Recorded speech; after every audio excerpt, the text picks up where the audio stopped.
Books for ever میں خوش آمدید۔ ناول دل دیا دہلیز جس کی رائٹر ہے رفعت سراج، اس کی یہ 44ویں ایپیسوڈ ہے۔ تو آئیے جلدی سے سٹارٹ کرتے ہیں اس ایپیسوڈ کو بغیر کسی دیر کے۔ سوئم کے بعد وہ لوگ حویلی واپس آ گئے تھے، جبکہ روشن آرا اور تزئین اپنے اپنے سسرال چلی گئی تھی۔ وہ کہیں بھی ہوتی تھی اسے تزئین ہمیشہ ہر وقت یاد آتی تھی۔ ان کی شوخ ہنسی چھیڑ چھاڑ کرنے کی عادت کسی کو نہیں بخشتی تھی۔ اماں جی تک سے سہیلیوں کی طرح مذاق کرتی تھی، اسی وجہ سے ان کی غیر موجودگی بہت عرصے تک محسوس ہوتی تھی۔ اور اب تو پھر اور طرح کا موسم تھا، اسے ایک گہری چپ لاحق ہو چکے تھے۔ جانے کیا سوچتی رہتی تھی، جہاں بیٹھتی تھی بس بیٹھی رہ جاتی۔ خالہ سولہ نہیں باری کو سنبھال رہی تھی یا وہ اماں جی کے پاس رہتا تھا۔ اتنے عرصے میں اس کا تیمور سے سامنا نہیں ہوا تھا۔ یوں بھی عدت میں تھی، اماں جی کی ہدایت تھی کہ گھر کے نوکروں کے بھی سامنے نہ آئے۔ اسے نیچے آخری بالکل کونے کا کمرہ ملا ہوا تھا جہاں وہ زیادہ وقت گزارتی تھی۔ باقاعدگی سے قرآن پاک پڑھ رہی تھی، غالباً اصالِ ثواب کے لیے۔ آخر عدت پوری ہوئی مگر اس کے طور طریقوں میں کوئی تبدیلی نہیں آئی۔ اب بھی اس کا زیادہ وقت اسی کمرے میں گزرتا تھا۔ اماں جی اسے بہت کہتی تھی کہ سب کے ساتھ اٹھا بیٹھا کرے، کھانا کھایا کرے۔ آج وہ سورج چھپنے سے کچھ دیر پہلے باغ میں آئی تھی۔ باری بچوں کے ساتھ کھیل رہا تھا، کسی بچے کے ساتھ شرارت کر کے پناہ کی تلاش میں اس کی طرف بھاگا۔ امی امی، وہ اس کی ٹانگوں سے لپٹ گیا۔ باری مجھے تنگ نہیں کرو، اس نے افسردگی و بیزاری کے ملے جلے تاثرات کے ساتھ اسے پیچھے ہٹایا، مگر اس پر کوئی اثر نہ ہوا۔ وہ پہلے سے زیادہ گرم جوشی سے لپٹ گیا۔ ہٹو باری، خدا کے لیے میرا پیچھا چھوڑ دو۔ اس نے چٹاخ ایک تماچا اس کے پھول سے رخسار پر رسید کیا۔ پہلی مرتبہ اس کا یہ بدصورت روپ بچے نے دیکھا تھا۔ سہم کر اس کی شکل دیکھنے لگا۔ اسی دم تیمور علی خان اس کی پشت سے سامنے آئے اور باری کا ہاتھ تھام کر اس کے مقابل کھڑے ہو گئے۔ ہم آئندہ یہ سب برداشت نہیں کریں گے۔ ہمیں علی کی بیوہ سے زیادہ اس کے بچے کی فکر ہے۔ اور پھر تم کسی ایسے شہدا کی بیوی، شہید کی بیوی نہیں ہو جو جنگ کے دوران کافروں کے ہاتھوں شہید ہوا ہو۔ اگرچہ وہ بھی وجہ شہادت پر فائز ہوا ہے مگر اس کا رنگ اور ہے۔ تمہاری شادی کبھی بھی کسی اور کے ساتھ ہو سکتی ہے مگر اس بچے کا نہ سگا باپ ہے نہ ماں۔ ہم اس کے ساتھ معمولی سی زیادتی بھی برداشت نہیں کریں گے۔ جانتی ہو اس کے باپ سے ہماری دوستی کب ہوئی تھی؟ جب ہم 5 سال کے تھے، گھر کے بڑے بچوں اور بابا صاحب کے ساتھ خیر آباد چھٹیاں گزارنے جاتے تھے۔ جس شخص نے تمہیں دنیا میں سب سے زیادہ عزت دی، اس کی اولاد سے تم اس طرح کی بدسلوکی کرو گی؟ میرا دل بہت پریشان ہے خان، کچھ سمجھ نہیں آتا۔ آپ کو برا تو ضرور لگے گا مگر آئندہ آپ یہ شادی بیاہ کی باتیں میرے سامنے کبھی نہ کیجیے گا۔ آپ سے درخواست ہے، ناحق تو حیوان کو ستانا بھی جائز نہیں۔ کیا میں آپ کی گھوڑیوں سے بھی گئی گزری ہوں؟ وہ علی کی دی ہوئی شناخت کے بعد اب بہت اعتماد سے بات کرتی تھی۔ پھر حویلی میں بھی اس کی ترقی ہوئی تھی، اس کا اثر بھی اس کی بول چال پر تھا۔ اور وہ فیشنیبل عورت جو اس کی ماں تھی، اس کی ذات میں ملول ہو کر رہ گئی تھی، جس کی وجہ سے ذات میں ایک مورکھا سا بار رہتا تھا۔ اس کا اثر بھی چہرے سے جھلکتا تھا۔ تیمور بہت کچھ کے بعد کہ خود بھی ذمہ دار تھے، اس لیے برداشت کا عمل ایک اصولی بات تھی۔ بچے ان کے ارد گرد کھڑے حیرت سے دیکھ رہے تھے۔ کاکا جان، باری کی پٹائی کیوں ہوئی؟ ایک بچے نے افسوسناک لہجے میں دریافت کیا۔ جاؤ کھیلو آپ لوگ، جاؤ بیٹا آپ بھی، انہوں نے باری کا ہاتھ چھوڑ کر نرمی سے کہا۔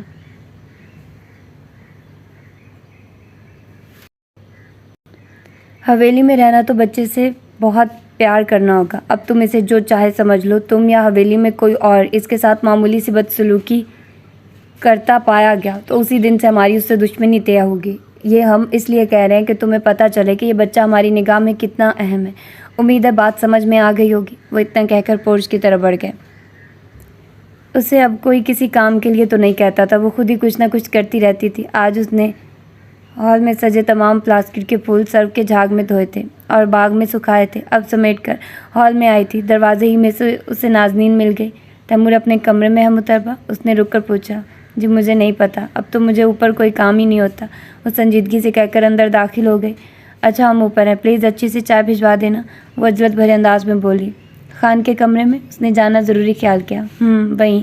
وہ تیزی سے آگے بڑھی۔ سنہری کام کا ہاف وائٹ پاجامہ اس پر بہت اٹھ رہا تھا، دوپٹہ سینے پر پڑا تھا اور ناگن جیسی چوٹی پشت پر لہرا رہی تھی۔ چال میں عجیب سرمستی و بے نیازی تھی۔ اتربا نے گہری سانس اندر کھینچی اور پھول میز پر ڈال کر چائے بنانے کے لیے کچن میں آ گئی اور بجائے ماما یا خالہ سے کہنے کے خود چائے بنانے لگی۔ کس کے لیے بنا رہی ہو؟ ماما نے یوں ہی پوچھا۔ چھوٹی دلہن نے کہا ہے، اس نے جواب دیا اور ٹرے میں برتن رکھنے لگی۔ لاؤ میں بنا دیتی ہوں، ماما نے آگے بڑھ کر کہا۔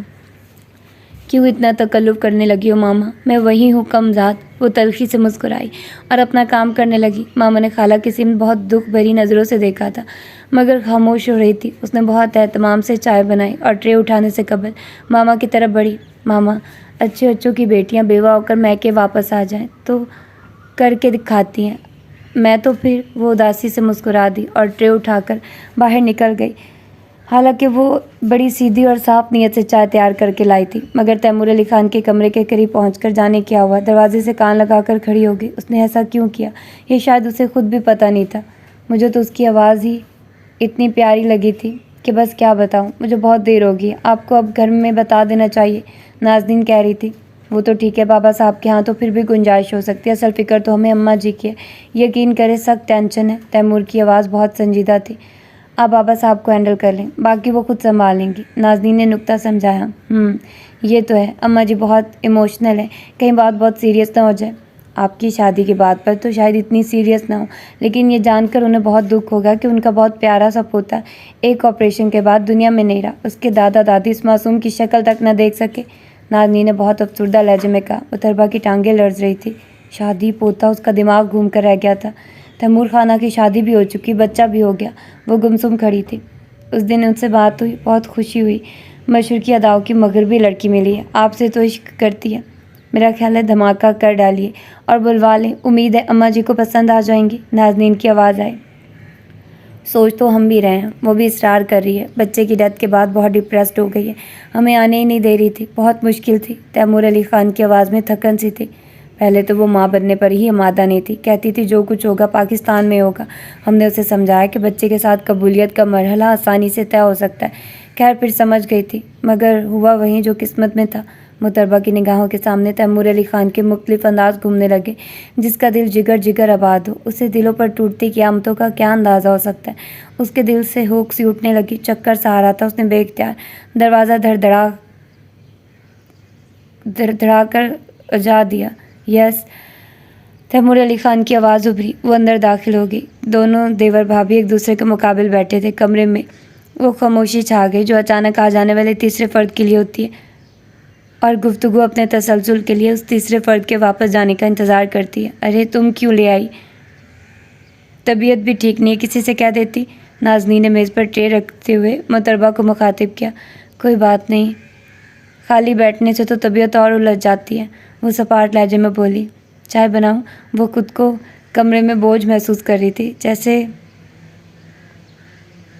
دو لوگوں اس کے باہر جانے کا انتظار کر رہے ہوں۔ اسے یقین تھا کہ نازنین کہے گی ہم خود بنا لیں گے، اور وہی ہوا، نازنین نے کہہ دیا تھا کہ وہ خود بنا لے گی۔ مطربہ نے سیدھے کھڑی ہو کر آنچل درست کیا اور تیمور علی خان پر ایک نگاہ ڈالی۔ دل ان کی طرح آباد ہو تو بندے کو ادھر ادھر دیکھنے کی کب فرصت ہوتی ہے۔ وہ لیمن کلر شرٹ اور بلیک پینٹ میں بہت نکھرے نکھرے محسوس ہو رہے تھے۔ اسے کیا پتا تھا آگے کون سے انکشافات کی کھائی ہے۔ اسے تو نازنین کے پراسرار اندازی چونکاتے تھے۔ آج پتہ چلا وہ سب تو ہم راضی کی ادائیں تھیں۔ وہ خاموشی سے باہر آ گئی۔ جانے کیوں تیمور کی آبادی پر دل میں محشر برپا ہو گیا تھا۔ اس کے ذہن میں اس طرح کا ہیجان برپا ہو گیا جس طرح کا علی کے انتقال والی رات ہوا تھا۔ وہ سیدھی باغ میں آ گئی اور سر پکڑ کر درخت کے نیچے بیٹھ کے تیمور علی خان اپنی انگریز بیوی کے ساتھ اسے باغ میں چہل قدمی کرتے نظر آنے لگے۔ وہ مسکرا رہے تھے۔ ایک نشان ان کے وجود پر طاری تھی۔ وہ دنیا کی مطمئن ترین انسان دکھائی دے رہی تھی۔ اسے ان کے لہجے کی رتی رتی صفاقی یاد آئی۔ دل کے معاملے کو اتنی اہمیت دینے والے کو دوسروں کے دلوں کے ساتھ اتنی زبردستی زیب دیتی ہے۔ اسے اپنی شادی کی پہلی رات بھی یاد آئی جب وہ دوزخ کی آگ میں جل رہی تھی اور زہر کھا کر مر جانے کا جی چاہتا تھا۔ کاش اماں جی مان کر ہی نہ دیں۔ اس کے دل میں شرارے اٹھنے لگے۔ علی کی سادگی اور سچائی پر وہ کس طرح دن میں 100 بار مرتی تھی۔ اس کی محبتوں کے بوجھ سے آج تک اس کی کمر ٹوٹی جاتی تھی۔ وہ ابھی تک سیاہ لباس پہنتی تھی، سیاہ رنگ سوگ کا رنگ۔ اندر آج تک جنگ ہوتی تھی کہ روگ کی نوعیت کیا ہے۔ اس کا جی چاہا جلد سے جلد انکشاف ہو جائے اور تیمور علی خان ہمیشہ کے لیے حویلی سے نکال دیے جائے۔ انہیں اتنے دکھ ملے کہ وہ اس کے دکھوں پر غور کرنے لگے۔ رابطے کا یہ سلسلہ بھی بہت ہوگا، کسی طرح تو وہ ان کے دھیان میں آئے گی۔ مطربہ یہاں کیا کر رہی ہے؟ یہ باریک اتنی دیر سے تجھے ڈھونڈتا پھر رہا ہے، بہت رو رہا ہے۔ خالہ سولہ آنے کی آواز اسے خیالات کے جہنم سے باہر کھینچ لائی۔ وہ باری کی انگلی تھامے سامنے کھڑی تھی۔ باری کے رخساروں پر اشک رواں تھے، وہ ہچکیاں بھر رہا تھا۔ یہ مجھے سامنے نہ پائے تو دکھ محسوس کرتا ہے. کتنا گہرا رشتہ ہے میرا اس کے ساتھ. اس نے باری کا ہاتھ کھینچ کر اسے اپنے سینے سے لگا لیا. کیا ہوا میری جان؟ کیوں رو رہا ہے میرا بیٹا؟ وہ اس کی پیشانی سے بال ہٹا کر چومتے ہوئے پوچھ رہی تھی. آپ کہاں چلی گئی تھی امی؟ وہ ہچکیاں لیتے ہوئے کہہ رہا تھا. میں آپ کے بغیر باہر نہیں جاتی جان. آپ کو پتہ نہیں تو پھر آپ کیوں روئے؟ اس طرح نہیں روتے. اماں پریشان ہو جاتی ہے. یہ تیری ذمہ داری ہے، اب دھیان رکھ کر اس کا. میں دیکھ رہی ہوں تو بہت الگ الگ رہنے لگی ہے. یہ زندگی تو خود بھاری جنازے کی طرح میرے کندھوں پر دھری ہے. اس پھول کا کیا بوجھ خالہ. وہ تلخی سے مسکرائی اور باری کا رخسار چوم لیا. اللہ نہ کرے، ابھی تیری عمر ہی کیا ہے، قسمت کا لکھا تو ہو کر ہی رہتا ہے. حویلی والوں نے تو اپنے ظرف بڑھا کر تیری بہتری چاہی تھی، کسی کی دشمن تو نہیں تھی تیرے ساتھ. ایک عزت دار آدمی سے چاہا تھا. اب تقدیر کو کیا کہے، کیا مانے کہ یہ دھوپ چھاؤں کی ہوئی. وہ افسردگی سے گویا ہوئی. متربہ خلا میں گھورنے لگی. خالہ، بعض لوگوں کی بات بات میں عزت جاتی ہے، وہ انجانے میں بدلے لیا کرتے ہیں. پتہ نہیں کیسی باتیں کرتی، میری تو سمجھ میں نہیں آتی. وہ جھلا کر بولی. خالہ، اسے دودھ کے ساتھ کچھ دیا تھا؟ اس نے باری کے سر پر ہاتھ پھیرا. ہاں، بس ایک توس کھایا تھا. وہ کیا کہتے ہیں لگا کر وہیں سیب کی بنی ہوئی کھٹی کھٹی.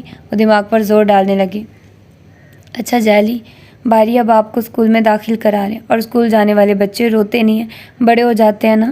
وہ بہت شفقت بھرے لہجے میں اس سے ہم کلام تھی. ماشاء اللہ، سبھی پیار کرتے ہیں اس سے. بڑے خان جو حویلی کے بچوں کو ساتھ لے کر نہیں جاتے، وہ بھی اسے ہر جگہ ساتھ لے جاتے ہیں. سب کتنا ڈرتے ہیں بڑے خان سے. یہ نہیں گھبراتا، بے دھڑک ان کے کمرے میں چلا جاتا ہے. کہتا ہے خان گھوڑے کی سیر کرائیں. بڑے خان کہتے ہیں بیٹا آپ ہمیں بابا صاحب کیوں نہیں کہتے؟ خان کیوں کہتے ہیں؟ تو پتہ ہے کیا جواب دیا؟ خالہ ہنس کر پوچھنے لگی. کہنے لگا امی بھی تو آپ کو خان کہتی ہیں. بڑے خان بہت ہنسے. بڑے خان کہتے ہیں بہت ذہین بچہ ہے. اس کا باپ کم حاضر جواب تھا کہ وکیلوں کو ہرا دے. مجھے تو اس کے سامنے جواب ہی نہیں سوچتے تھے، اور جو جواب سوچتے بھی تو لگتا تھا اس سے جھوٹ بول رہی ہوں، اس لیے چپ ہی رہی تھی.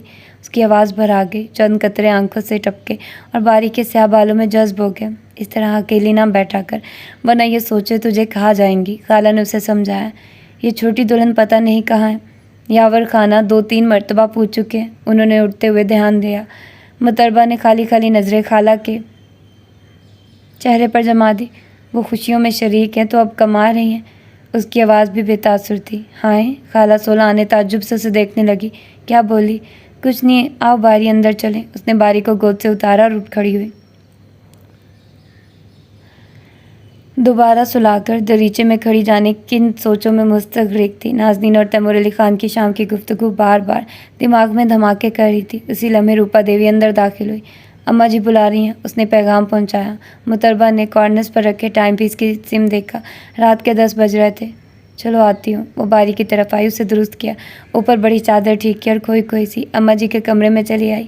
جی اماں جی. وہ ان کے قریب جا بیٹھی. اماں جی تسبیح پڑھ رہی تھی. انہوں نے اشارے سے اسے صبر سے بیٹھے رہنے کا اشارہ کیا. وہ خاموش ہو کر اپنی انگلیاں چٹکانے لگی. باری سو گیا؟ اماں جی نے تسبیح پوری کر کے چہرے پر ہاتھ پھیرتے ہوئے پوچھا. جی. اس نے اختصار سے کام لیا.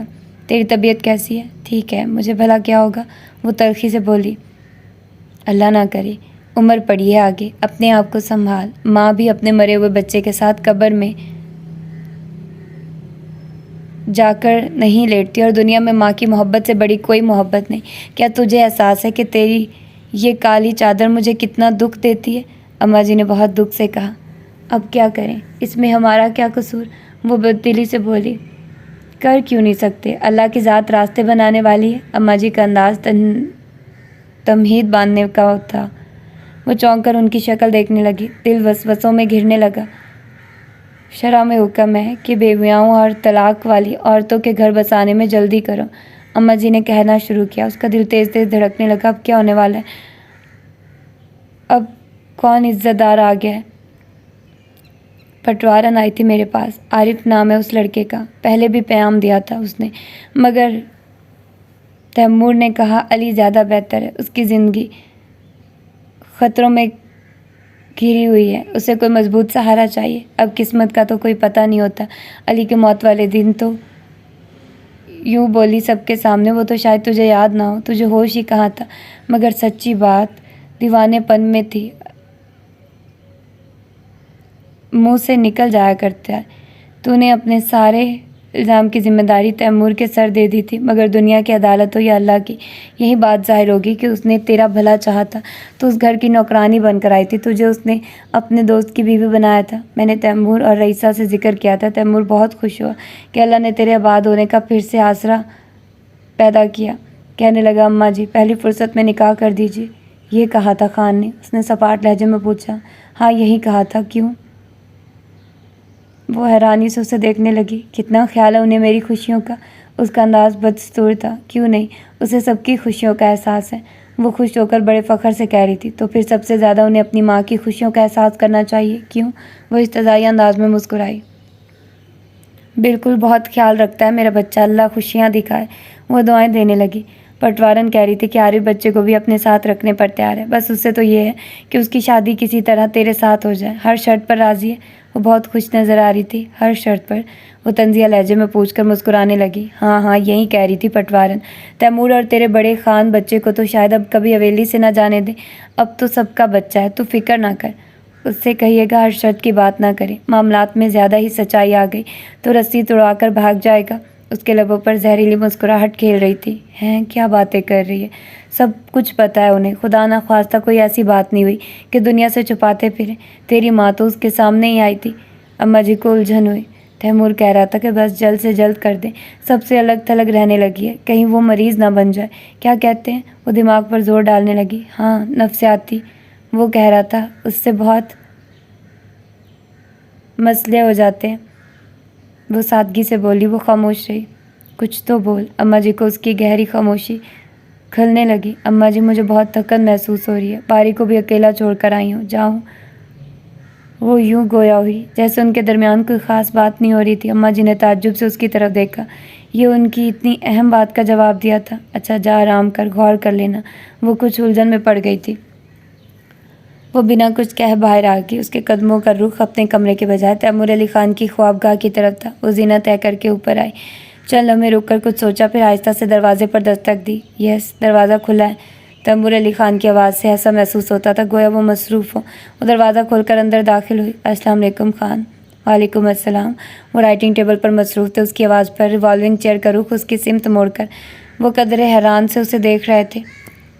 السلام علیکم خان۔ اس کا لہجہ قطعی سپاٹ تھا۔ وعلیکم السلام۔ انہوں نے جواب دینے کے دوران سامنے لگی وال کلاک کی طرف نگاہ کی۔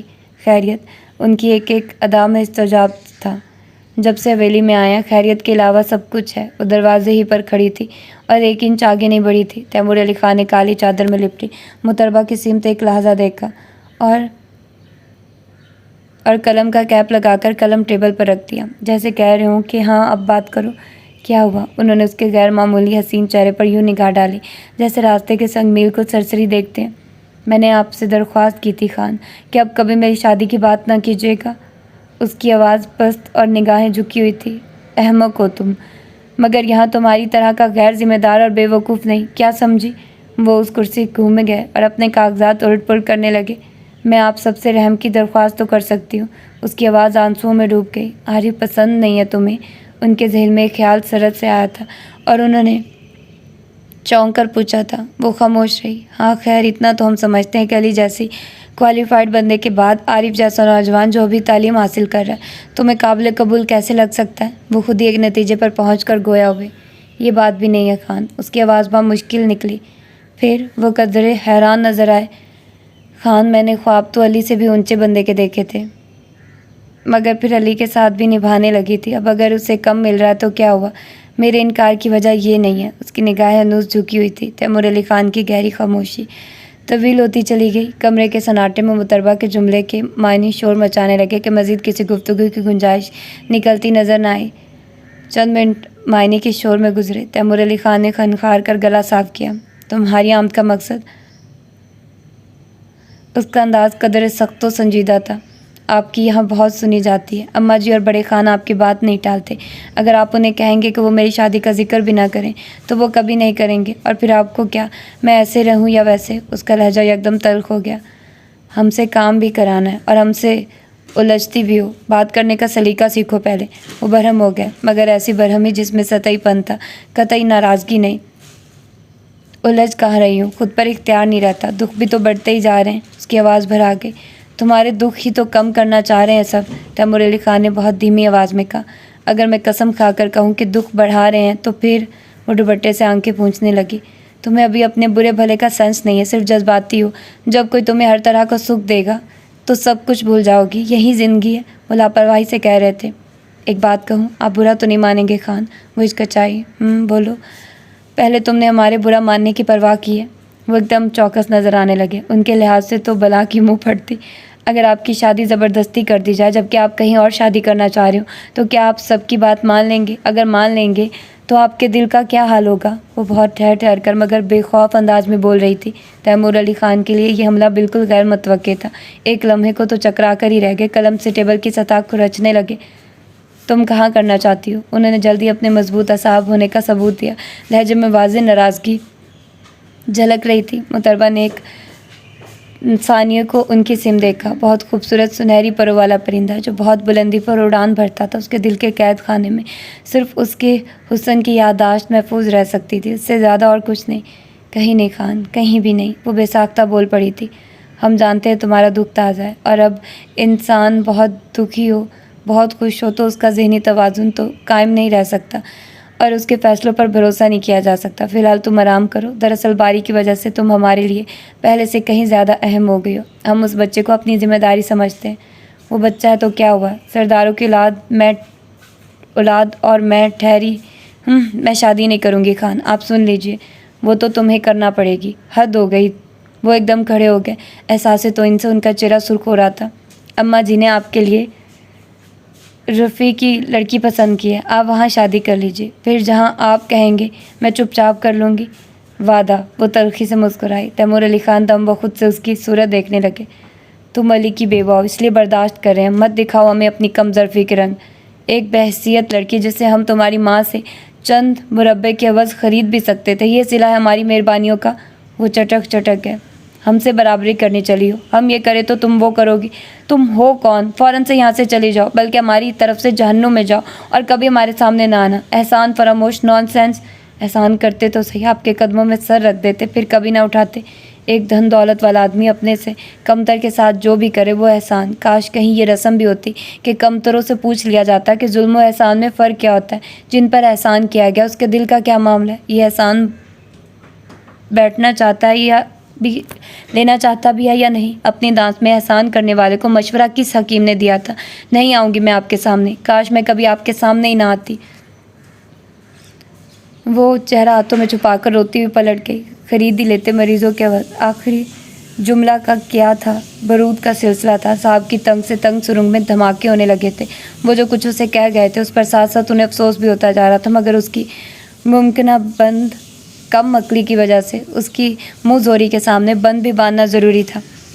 غصے سے زیادہ حیران پریشان تھے کہ آج وہ کیسے عجیب رنگ میں تھی، جیسے ہوش بھلائے ہوئے تھی۔ اتنی منہ زور، گستاخ، نڈر و بے خوف وہ اپنا کام جاری رکھنے کے قابل نہ رہے تھے۔